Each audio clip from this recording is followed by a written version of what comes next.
मोक्षमार्गस्य नेतारम् भेतारम् कर्मभूभृता ज्ञातारम् विश्वतत्त्वानां वन्दे तद्गुणलब्धये वन्दे तद्गुणलब्धये। अनंत उपकारी चरम तीर्थंकर श्रवण भगवान महावीर को वंदन। प्रभु की परंपरा में विचरण करने वाले परम आदरणीय परम उपकारी समस्त चारित्र आत्माओं को वंदन। धर्म प्रेमी बंधुओं, सुशील माताओं एवं बहनों, श्री कर्नाटक जैन स्वाध्याय संघ बेंगलोर के तत्वावधान में आयोजित जैन पर्व आराधना की आज तीसरी कक्षा है और हम आज की कक्षा में भगवान अरिष्टनेमि के शासन की अंतकृत केवली जो हुए हैं उनके जीवन का थोड़ा सा परिचय है, साथ ही उन घटनाओं से जो विशेष शिक्षाएं हमें मिलती है, उन घटनाओं में जो विशेष महत्वपूर्ण रहस्य रहे हुए हैं उनकी बहुत संक्षिप्त में एक झलक आज हम जानने का प्रयास करेंगे। बंधुओं, जैसा कि हमने कल चर्चा की थी, अंतकृत दशांग सूत्र में वर्तमान 24 के 22वें तीर्थंकर के शासन का एवं अंतिम तीर्थंकर भगवान महावीर के शासन का वर्णन है। उन दो तीर्थंकर भगवंतों की शासन व्यवस्था में जो अंतकृत केवली होकर के मोक्ष पधारे, उनका वर्णन अंतकृत दशांग सूत्र के अंतर्गत वर्णित है। कुल 90 आत्माओं का वर्णन है, जिसमें से 51 आत्माओं का वर्णन पहले वर्ग से लेकर 5वें वर्ग तक 3 वर्गों में भगवान अरिष्टनेमि के शासन के 51 अंतकृत आत्माओं का वर्णन है, जिसमें 41 पुरुष और 10 महिला अंतकृत केवली होकर मोक्ष जाने वाली आत्माओं का वर्णन है। पहले दूसरे वर्ग में गौतम कुमार आदि 18 भाइयों का वर्णन है। पहले वर्ग में 10, दूसरे वर्ग में 8। फिर इसी तरह से तीसरे वर्ग में भी अलग अलग यादव कुमारों का वर्णन है। तीसरे और चौथे वर्ग में भी यादव कुमारों का वर्णन है। 5वें वर्ग में 10 यादव कुल की राजरानियों का वर्णन है, जिनमें 8 वासुदेव कृष्ण की पटरानियां और 2 वासुदेव कृष्ण की 2 पुत्र वधुओं का भी वर्णन है। इस तरह से कुल 51 आत्माओं का वर्णन भगवान अरिष्टनेमि के शासन के अंतकृत केवलियों का है। सबसे विस्तृत वर्णन पुरुष वर्ग में गत्सु कुमार जी का है। गत सुकुमार जी के संदर्भ में बहुत सारी विशेषताएं भी है और उसी संदर्भ में कृष्ण वासुदेव का भी विस्तार पूर्वक वर्णन हुआ है। उनकी कुछ बातें जो हमारे जीवन को विशेष रूप से प्रभावित करती है, हमारे जीवन को विशेष दिशा मिलती है, उनसे उन बातों पर हमें विशेष ध्यान देना चाहिए। अध्यात्म और साधना की दृष्टि से अगर देखा जाए तो प्रायः करके सभी आत्माओं के संयम ग्रहण की अवस्था में एक विशेष बात कही गई है कि जो भी आत्माएं भगवान के चरणों में समर्पित होती हैं, दीक्षित होती हैं, वहां एक बात कही गई है, निर्ग्रंथ प्रवचन, अर्थात संयम की पालना निर्ग्रंथ प्रवचन को सामने रख करके की जाती है।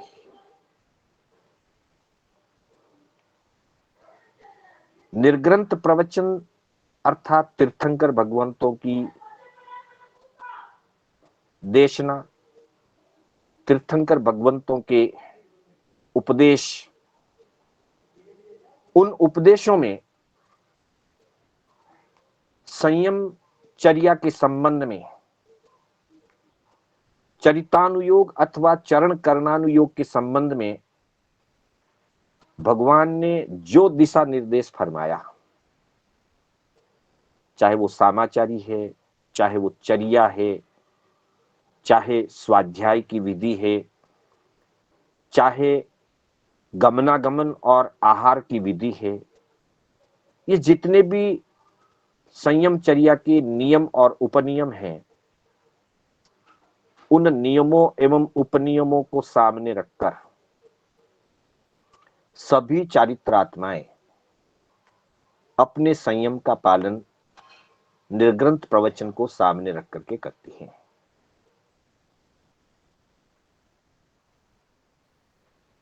संयम साधना का एकमात्र उद्देश्य आत्मकल्याण होता है। संयम साधना का एकमात्र लक्ष्य कर्म निर्जरा का होता है और कर्म निर्जरा करते हुए संसार के सभी दुखों से मुक्त होकर मोक्ष प्राप्ति के लक्ष्य से साधना की जाती है।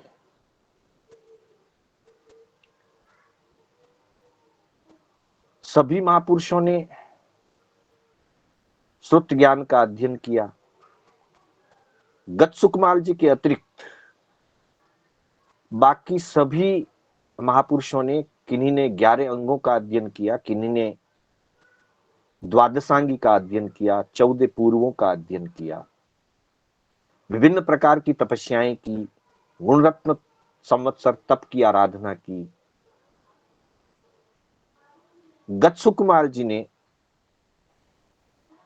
मात्र 1 दिन के संयम काल के साथ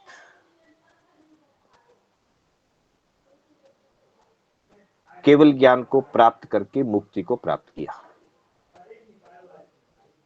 गत सुकुमार जी के संदर्भ में गौचरी चर्या का उनके भाइयों के माध्यम से वर्णन आता है। माता देवकी के जीवन का विशेष परिचय और उनकी मनोभावना का स्वरूप जानने को मिलता है। कृष्ण की मातृभक्ति, कृष्ण की कर्तव्य भावना और कृष्ण का अनुशासन कैसा था, यह भी जानने को मिलता है। घटनाक्रम इस प्रकार शुरू होता है कि एक बार द्वारिका नगरी में कृष्ण वासुदेव के घर पर देवकी महारानी के यहां दो मुनिराज गोचरी का प्रसंग उपस्थित होने पर गोचरी लेने के लिए पधारते हैं। जैसे ही दो मुनि देवकी महारानी के महल में प्रवेश होते हैं, उसी क्षण देवकी महारानी अपने आसन से नीचे उतरती है, 5-7 कदम सामने जाती है, मुनिराज को वंदन करती हैं और बड़े आदर और सम्मान के साथ उन्हें रसोई घर की ओर लेकर के पधारती है। देवकी 3 खंड के अधिपति वासुदेव कृष्ण की माता थी, राजमाता थी। सेवा में नौकर चाकर दास दासियों की कोई कमी नहीं थी, लेकिन मुनि भगवंत पधारे हैं, संत निर्ग्रंथ पधारे हैं, मैं अपने हाथों से आहार बह रहा हूं, ऐसी उनकी उल्लास भावना। उसी उल्लास भावना से वे अपने आसन से नीचे उतर करके 5-7 कदम सामने जाकर के भक्ति पूर्वक मुनिराजों को अपने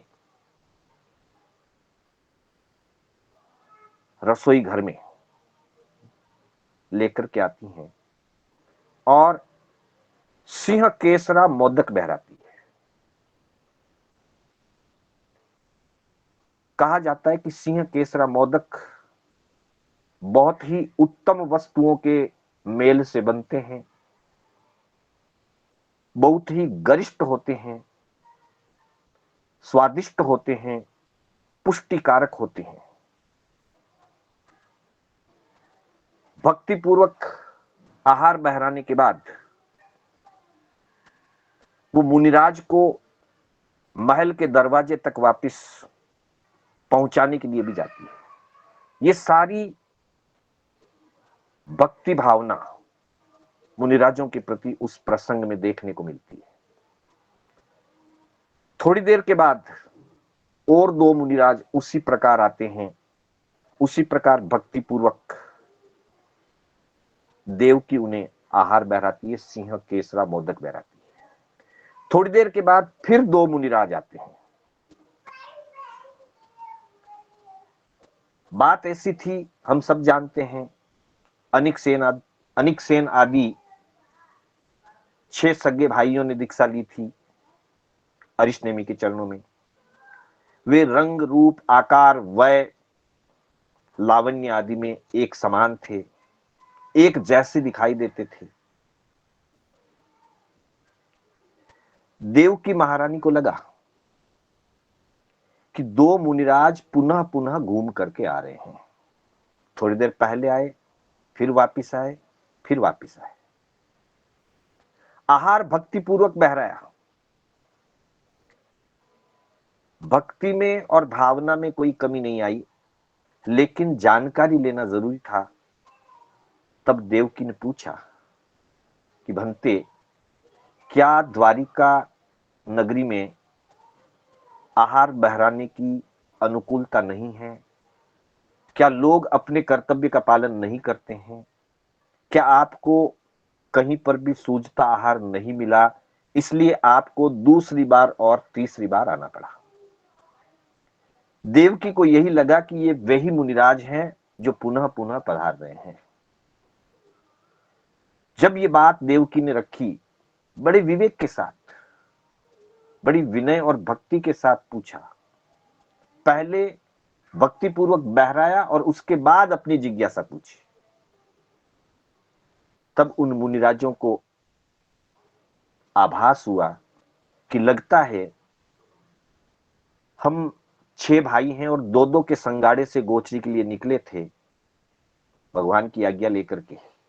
पहले पहर में स्वाध्याय किया, दूसरे पहर में ध्यान किया और तीसरे पहर में 6 मुनि दो दो के संगाड़ों से गोचरी के लिए निकले थे और संयोग से तीनों संघाड़े अर्थात 6 ही मुनिराज दो दो करके देवकी के महलों में पहुंच गए और देवकी के मन में शंका उत्पन्न होगी, गलत फहमी हो गई। मुनिराजों ने स्पष्टीकरण किया कि हम वो नहीं हैं जो पहले आए वो दूसरे थे और बीच में आए वो भी दूसरे हैं और हम भी दूसरे हैं, हम 6 सगे भाई हैं।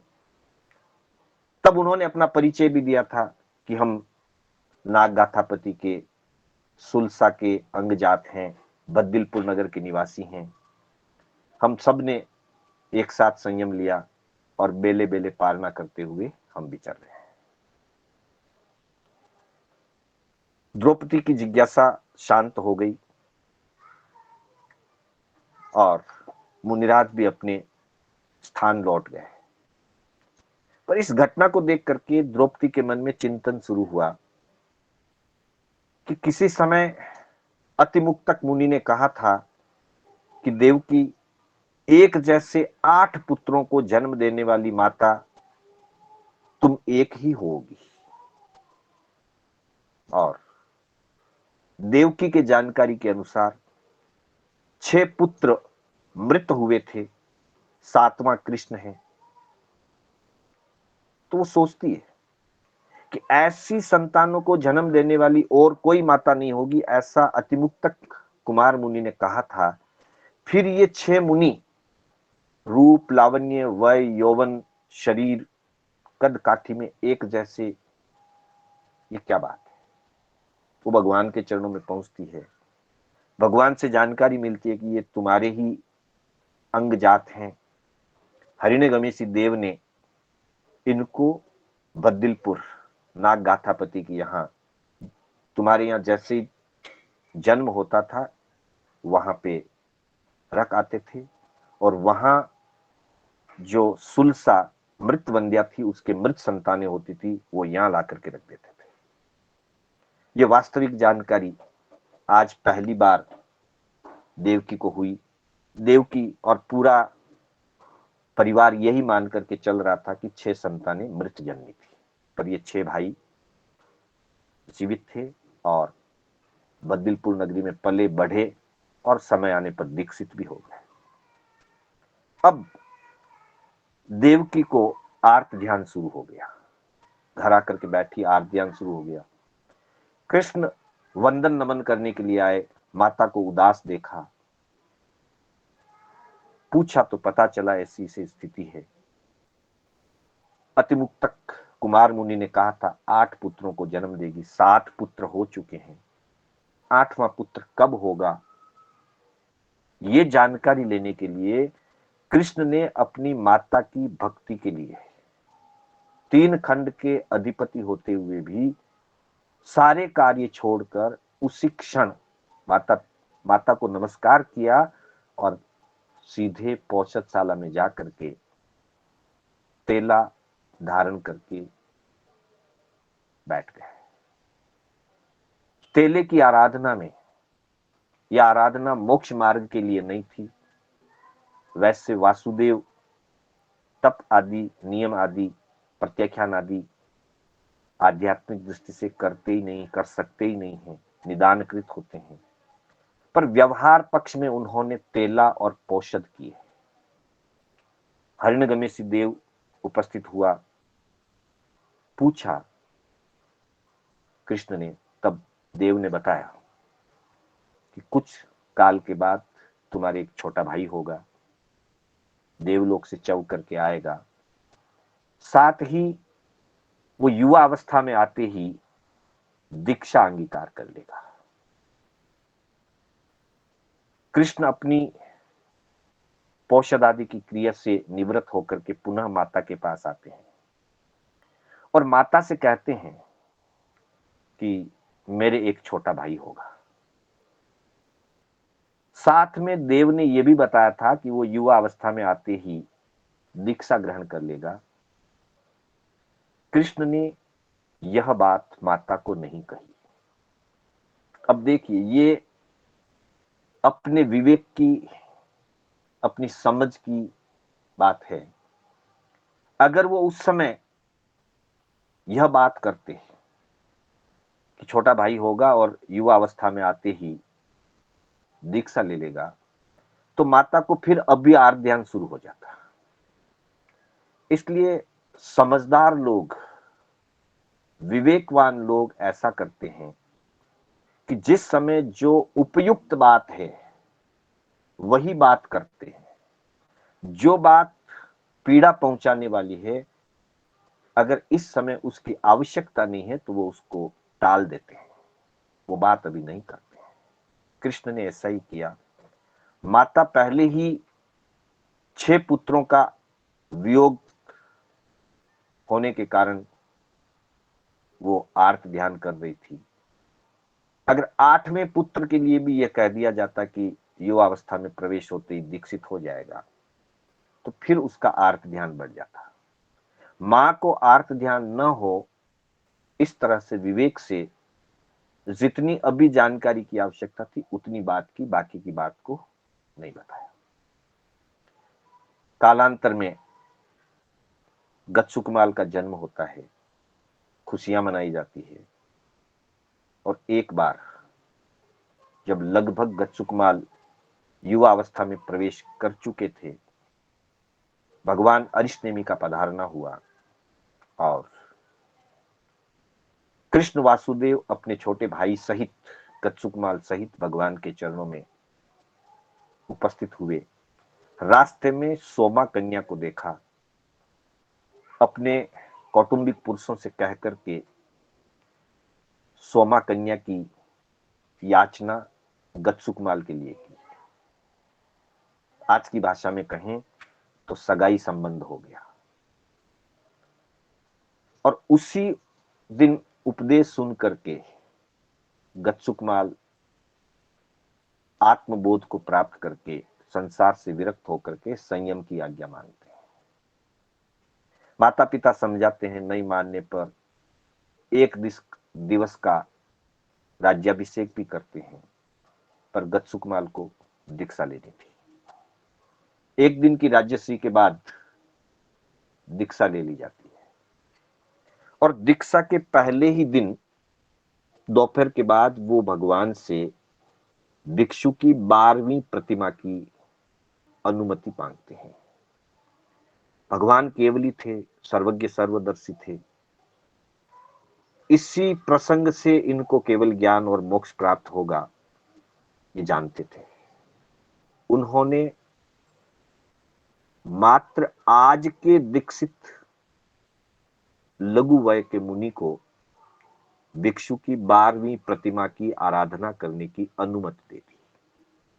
सामान्यतया 12वीं भिक्षु प्रतिमा की आराधना करने के लिए कम से कम 20 वर्ष की दीक्षा पर्याय जरूरी है। कम से कम 29 वर्ष की आयु जरूरी है और अमुक श्रुत ज्ञान की भी आवश्यकता होती है। ये 3 योग्यताएं पूरी होने पर कोई 12वीं भिक्षु प्रतिमा कर सकता है। ये तीनों ही योग्यताएं वहां पूरी नहीं हो रही थी, लेकिन भगवान ने अनुमति दी। भिक्षु प्रतिमा का नियम है 12वीं भिक्षु प्रतिमा में कि देव, मनुष्य अथवा तिर्यंच, इन तीनों में से कोई एक उपसर्ग कम से कम आएगा ही। नियम है कि उपसर्ग आएगा। उपसर्ग में अडिग रहने पर अवधि ज्ञान, मन प्रयोग ज्ञान या केवल ज्ञान, 3 में से कोई एक ज्ञान प्राप्त होता ही है। अडिग रहें तो विशिष्ट ज्ञान की प्राप्ति होगी। उपसर्ग आएगा, ये नियम है। और विचलित कोई हो जाए तो फिर दीर्घ काल के लिए बीमारी घेर सकती है, अथवा पागलपन सवार हो सकता है अथवा केवली भाषित धर्म से विचलित हो सकता है। अर्थात बहुत ही भारी साधना है, बहुत ऊंची साधना है, योग्यता जरूरी है, पात्रता जरूरी है, उपसर्ग आएंगे, नियमा है। अडिग रहे तो विशेष ज्ञान प्राप्त होगा और विचलित हुए तो विशेष रूप से पतन होगा। गतसुकमाल जी ने वो साधना भगवान की अनुमति से की। जैसे ही वो महाकाल शमशान में जाकर के खड़े हो गए, कायोत्सर्ग में लीन हो गए और थोड़ी देर के बाद, सूर्यास्त के थोड़े समय बाद, सोमिल ब्राह्मण, जो सोमा का पिताजी थे, वो पूर्व जन्मों का वेर था और वर्तमान में उनको इस बात का दुख सता रहा था कि यह वही गतसुकमाल है जिसने मेरी बेटी से रिश्ता किया, विवाह की अनुमति दी, सगाई करी और अब ये साधु बन गया। इसने मेरी बेटी का मान सम्मान सब नष्ट कर दिया और पूर्व भव के वेर के कारण ऐसा रुद्र परिणाम जागृत हुआ कि गतसुकमाल के माथे पर गीली मिट्टी की पाल बांध करके धधकते अंगारे, खेर लकड़ी के खीरे डाल दिए। तब भयंकर वेदना पीड़ा हुई, लेकिन गतसुकमाल जी मन से भी द्वेष न करते हुए अपनी अंतरात्मा में तल्लीन रहे। उनकी दृष्टि अंतर्दृष्टि थी, बाहर क्या हो रहा है, शरीर के साथ क्या हो रहा है, कौन क्या कर रहा है, उस तरफ उन्होंने लेश मात्र भी दृष्टिपात नहीं किया और अंतर्दृष्टि में गहराई में जाते रहे, आत्मचिंतन करते रहे। केवल ज्ञान प्राप्त हुआ, मोक्ष पधार गए। अगले दिन कृष्ण वंदन करने के लिए जाते हैं। गतसुकमाल मुनि नहीं दिखाई देते हैं। भगवान से पूछते हैं, भगवान फरमाते हैं कि उन्होंने अपनी साधना की सिद्धि प्राप्त कर ली है। जिस लक्ष्य से संयम लिया था उनका लक्ष्य पूरा हो गया है, वो लक्ष्य को प्राप्त कर चुके हैं। भगवान ऐसा कैसे हो सकता है, क्या हुआ, क्यों हुआ? भगवान सारी घटना बताते हैं। कृष्ण कहते हैं कि ऐसा निर्लज व्यक्ति कौन था जिसने मेरे भाई के प्राण हरण कर लिए। तब अरिश भी भगवान, ज्ञानियों की दृष्टि हमेशा सकारात्मक होती है। वो कहते हैं उस व्यक्ति पर द्वेष मत करो, उस व्यक्ति पर क्रोध मत करो। उसने लाखों वर्षों से संचित किए हुए गतसुकमाल जी के कर्मों की निर्जरा करने में सहायता की है। हमारी दृष्टि में, सामान्य व्यक्ति की दृष्टि में सोमिल हत्यारा दिखाई देता है और ज्ञानियों की दृष्टि में सोमिल गतसुकमाल जी के कर्मों की निर्जरा करने में सहयोगी दिखाई देते हैं। बस ये दृष्टि का परिवर्तन है। हमेशा अच्छाई को देखो, गुण को देखो, सकारात्मक दृष्टि से देखो। ये ज्ञानी हमें उपदेश देते हैं। घटना बहुत लंबी है, फिर भी कृष्ण पूछते हैं कि मुझे पता कैसे चलेगा वो आदमी कौन था। तब भगवान बताते हैं कि तुम जब घर जा रहे होगे, तुम्हें देख करके जो धड़ाम से गिर पड़ेगा, उसके प्राण निकल जाएंगे, तुम समझ जाओगे ये वही व्यक्ति है। अर्थात भगवान ने पहचान तो करा दी, लेकिन भगवान ने सीधे रूप में उन सोमिल ब्राह्मण का नाम नहीं बताया, ताकि कृष्ण उत्तेजित ना हो, कृष्ण के कषाय ना भड़के और सौमिल को भी कष्ट पीड़ा न हो, इसलिए भगवान ने बहुत विवेक पूर्वक इस तरीके से बताया कि कृष्ण को पता भी चल गया और कृष्ण ने आवेश भी नहीं किया। ये सारी घटना घटने के बाद जब सौमिल का देहांत हो जाता है, कृष्ण उसको लोगों को ताकि पता चले कि गलती करने की सजा मिलती है, कृष्ण ने सौमिल ब्राह्मण के मृत शरीर को रस्सी से बांध करके घसीटा करके एक तरफ डाल दिया, अपने कर्मचारियों को कह करके करवाया और उस जमीन पर पानी छिड़क करके शुद्धि की। अर्थात ये हत्यारा है, इसने गलत कार्य किया है, गलत की सजा मिलनी चाहिए, ये अनुशासन की व्यवस्था है, राज व्यवस्था है। यहां कृष्ण ने एक राज व्यवस्था के अनुशासन का पालन किया।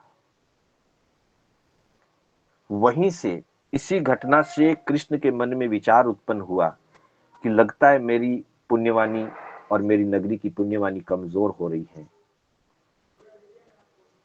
फिर कालांतर में भगवान से पूछा कि मेरा क्या होगा। भगवान ने बताया कि द्वारिका जल जाएगी, द्वारिका जलने के बाद तुम तीसरी पृथ्वी में उत्पन्न होगे और आगामी भाव में अमम नाम से 12वें तीर्थंकर बन करके मोक्ष जाओगे। ये बात जान करके, अपना भविष्य जान करके और नगरी की और अपनी पुण्यवानी की कमजोरी को जान करके कृष्ण ने घोषणा करवाई कि जो भी संयम लेना चाहता है वो संयम ले।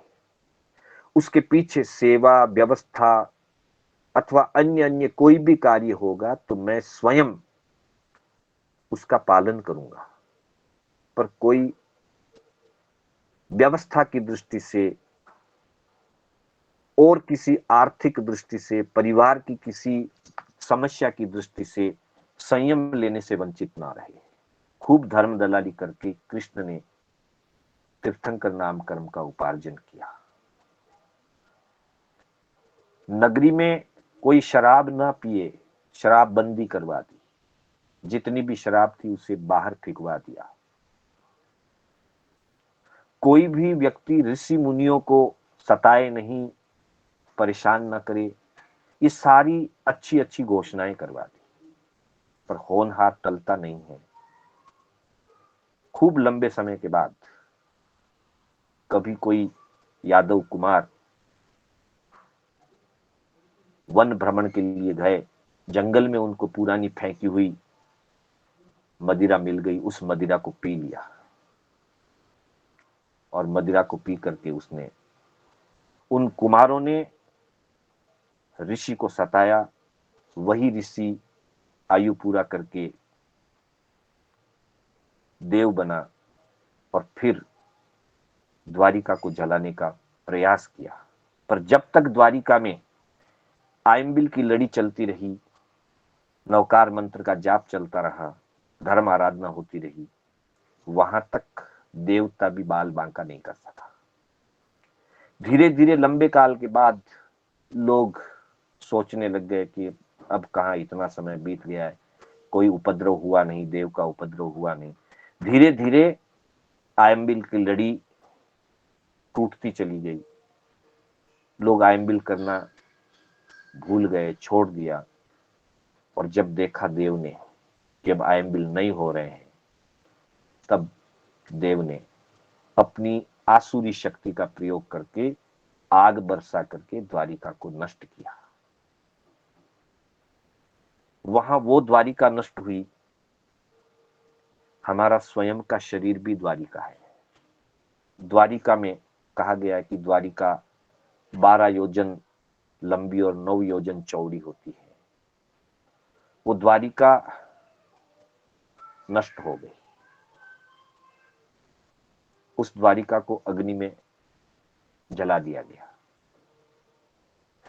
जब तक द्वारिका में धर्म रूपी प्राण थे, वहां तक द्वारिका अक्षुण्ण रही।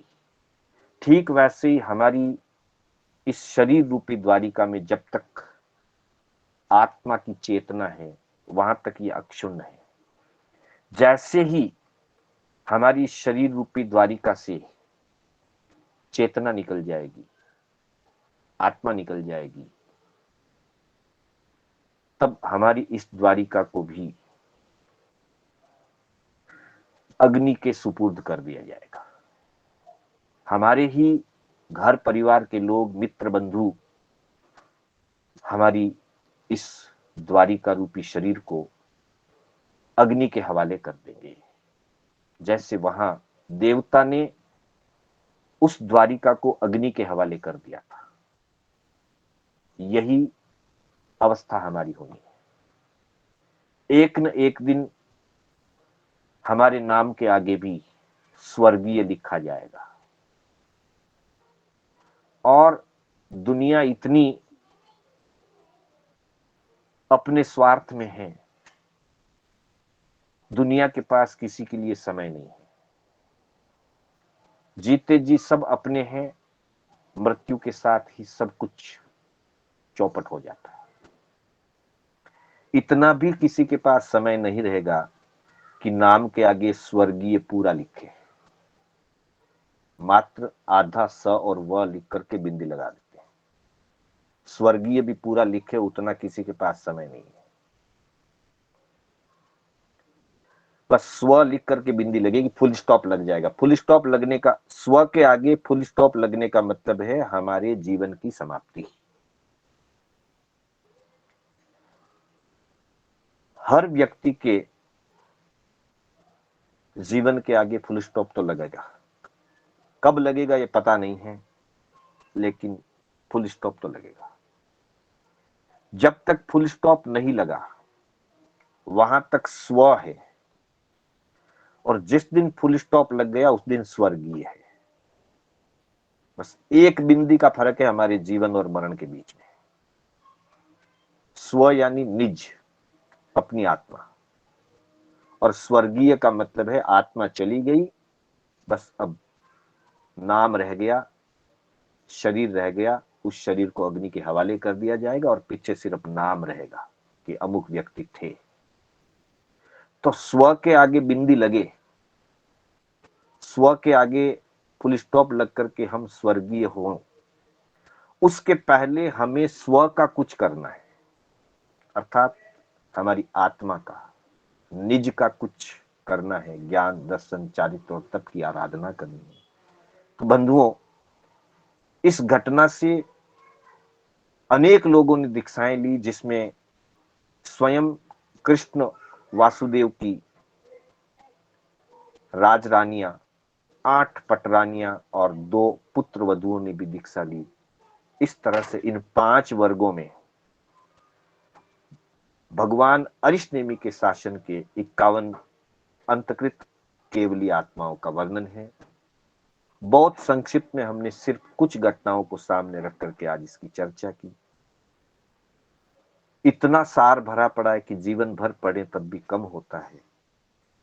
फिर भी थोड़े में हमें जो शिक्षा प्राप्त हो, थोड़े में हमें जो प्रेरणा मिल जाए, उस प्रेरणा को लेकर के हम अपने स्व के लिए ज्ञान, दर्शन, चारित्र और तप की आराधना करते हुए अपनी आत्मा का उज्जवल और निर्मल रूप प्रकट कर सकें। इसी भावना के साथ अपने शब्दों को विराम देना चाहूंगा।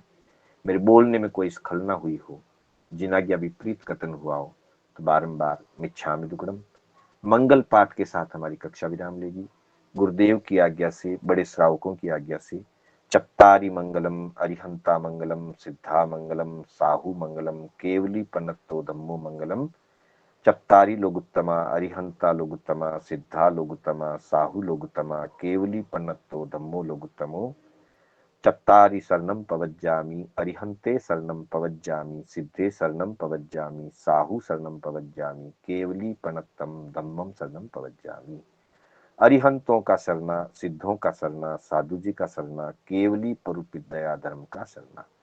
चार शरणा दुर्गति हरना, और न शरणा कोई, जो भव्य प्राणी आदरे तो अक्षय अमर पद होय। श्रवण भगवान महावीर स्वामी की जय, समस्त चारित्र आत्माओं की जय। आप सभी का हार्दिक आभार, हार्दिक अभिनंदन। सभी से सादर जय जिनेन्द्र। सबको सादर जय जिनेन्द्र।